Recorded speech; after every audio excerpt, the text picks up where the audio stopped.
Madam பதில் குஜராத்ல கூட மோடி முதல்வராக இருக்கும்போது அவர்தான் வேந்தராக இருந்தார். இப்ப அதுக்கு மறுப்பாக அவர் செய்துகிட்டு இருக்காருல்ல, அப்ப அதுக்கு என்ன பதில் இருக்கு? அதே மாதிரி மேற்கத்திய கலாச்சாரம்னு நம்முடைய ஆளுநர் எப்பவுமே பேசுவார். எல்லாமே இந்த தமிழ்நாட்டில் இருக்கக்கூடிய கருத்தியல் எல்லாமே வெஸ்டர்னைஸ்டு, கம்யூனிசம் வெஸ்டர்னைஸ்டு, அங்கேருந்து இறக்குமதி செய்யப்பட்டது அப்படின்னு. ஆளுநர் பதவியும் ஆங்கிலேயர்களால் உருவாக்கப்பட்டதானே. இவங்க எல்லாத்தையுமே திருத்தி எழுதுறாங்கன்னா ஆளுநர் பதவியும் திருத்தி எழுதலாம்ல, அது இல்லாமல் ஆக்கலாம்ல. இப்ப நான் பதில் சொல்லிடுவேன் வேற விஷயங்களுக்கு எல்லாம். சொல்லுங்க. இன்னும் இப்ப என்னன்னா, ஒரு பதற்றத்தின் காரணமாக தான் முதலமைச்சரும் சரி மற்ற திமுகவை சேர்ந்தவர்களும் சரி இதை தொடர்ந்து பேசிட்டே வராங்க. அதிமுக பாஜக கூட்டணி அப்படிங்கிறது அது தோல்வியடைந்த கூட்டணி அப்படின்னு இருந்தா அதை பத்தி ஏன் தொடர்ந்து பேசணும்? அப்ப அதுக்கான ஒரு பதற்றம், அந்த அவுட் ஆஃப் கண்ட்ரோல் பத்தி பேசும்போது தமிழிசை சவுந்தரராஜன் ஒரு விஷயத்தை குறிப்பிட்டு பேசுறாங்க. தமிழக மக்களுடைய அவுட் ஆஃப் கண்ட்ரோலாக இன்னும் 10-15 மாதங்கள்ல தமிழக முதலமைச்சர் மு க ஸ்டாலின் இருக்க போகிறார் அப்படிங்கிற பதற்றத்தின் அடிப்படையில அவங்க பேசுறாங்க அப்படின்னு சொல்றாங்க. இந்த பதட்டம் எங்களுக்கு இந்த கூட்டணியால் வந்தது அல்ல. எப்படி பிஜேபி காரர்கள் அதிமுகவை ஸ்வாகா செய்ய போறாங்கிறத பார்த்துட்டு இருக்கோம். அதனால் இவங்களுக்கு ஒரே வைத்திருச்சல்னா ஏடிஎம்கே கூட்டணி ஆயிடுச்சு, நமக்கு இனிமேல் வேலை இல்லையோ ஏதாவது ஒரு பிரச்சனை கிளப்பணும் வந்து. அது மாதிரி இன்னொன்னு சொன்னார் சகோதரர், லேகியம் விற்கிறாங்க அப்படின்னு. அவர்களுக்கு சொல்ல விரும்புகிறேன், பிஜேபி கொடுப்பதுதான் ஆலகால விஷம்.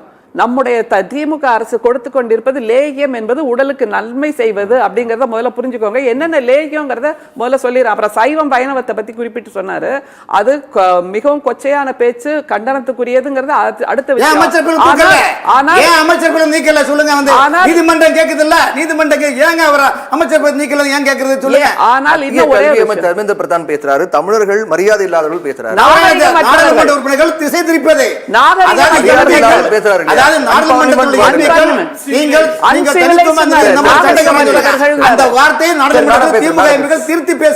சரி, இதுல நான் திரும்ப சொல்லிடுறேன். ஏன் அந்த மந்திரி பதவியை பறிக்கவில்லை அப்படின்னு கேட்கிறாரு. திமுக காரர்களுக்கு எப்போதுமே கட்சி பதவி தான் உயிரானது அப்படிங்கறத முதல்ல புரிஞ்சுக்கணும். அந்த கட்சி பதவி பறிபோகின்ற நிலை என்பது மிகப்பெரிய தலைகுனிவாக நாங்கள் உணர்வோம். அந்த நிலையை உருவாக்கி இருக்கிறார்.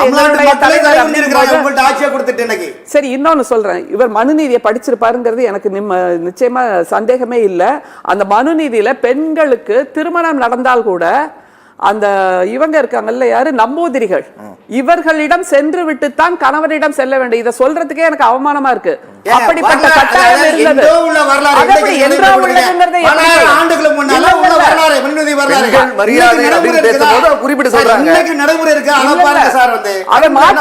அதை மாற்றினதுதான் திமுக, அதை மாற்றியதுதான் தந்தை பெரியார், அதை மாற்றியதுதான் நீதி கட்சி. அதற்காகத்தான் நாங்கள் சொல்லிக் கொண்டிருக்கிறோம்.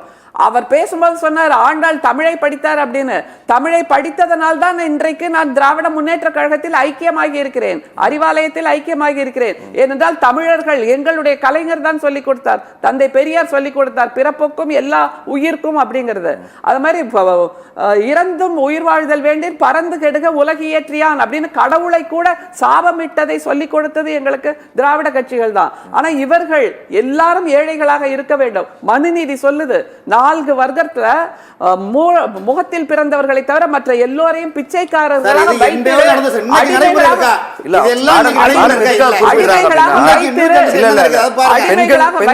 மரியாதை அப்படின்னு வரப்படும் போது நீங்க அத மனு தர்மத்தை ஆதரிக்கக்கூடியவங்களா இருக்கீங்க இல்லையா? அப்ப அந்த விஷயத்துல குறிப்பு அந்த மனு தர்மத்தை என்னென்ன விஷயம் குறிப்பிட்டிருக்கு பெண்களுக்கு மனு தர்மத்தை ஆதரிக்கிறீங்க இல்லையா?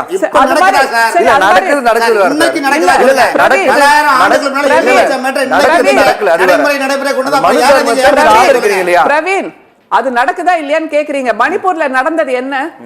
அன்னைக்கு திரௌபதி தூகில் உரிச்ச மாதிரி தானே ஒரு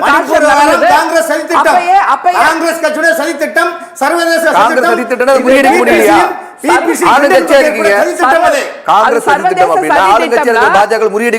சர்வதேச சதி திட்டம் சொல்ல முடியுமா? உள்துறை அமைச்சகம் தோற்றுவிட்டதுங்கிறது அவர் ஏற்றுக்கிறாரா?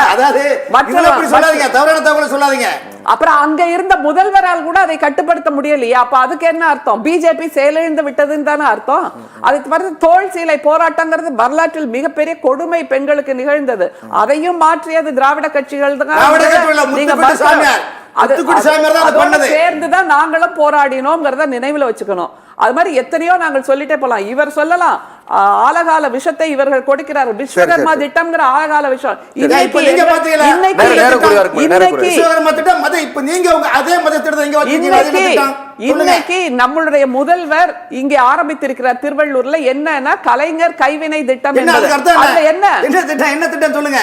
விஸ்வகர்மா திட்டத்தை நீங்க மாட்டி ரீமேக் பண்ணி அப்பம் தோசை அவ்வளவுதான். அதுல பேசும்போது முதல்வர் தெளிவாக பேசுகிறார். விஸ்வகர்மா திட்டம் என்பது குலக்கல்வியான உண்டான திட்டம். குலத்தொழிலை மட்டும்தான் அதில் செய்ய முடியும். 18 வயசுல நீ அந்த வேலைக்கு வாங்க சொல்றது எப்படி அவனுடைய கல்வியை பறிக்கிறது? காரணம் மிக நீண்ட திட்டம். கல்வியை அந்த இந்திய மக்களிடமிருந்து பறித்து விட வேண்டும். அப்போது அவர்கள் நமக்கு தமிழ்நாடு இருமொழி கொள்கை சொல்றீங்க. ஏன் மும்மொழி கொள்கையா இருக்க? திமுக நடத்தக்கூடிய பள்ளிக்கூடத்தில் எல்லாம் மும்மொழி தேவையாம். அரசாங்கம் நடத்துற பள்ளிக்கூடம் இருமொழி தேவையாம். யாரை ஏமாத்துறீங்க?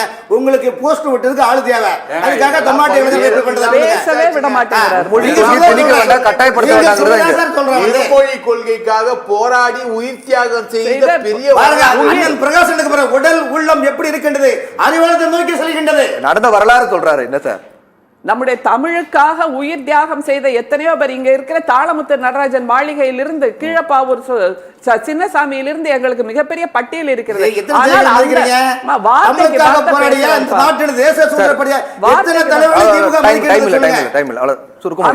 கோல்வாக்கர் சொன்னது, கோல்வாக்கர் என்ன தெரியுமா சொல்லியிருக்காரு அவரோட பஞ்ச் ஆஃப் தாட்ஸ்ல? சமஸ்கிருதம் தான் இந்தியாவின் மொழியாக இருக்க வேண்டும்.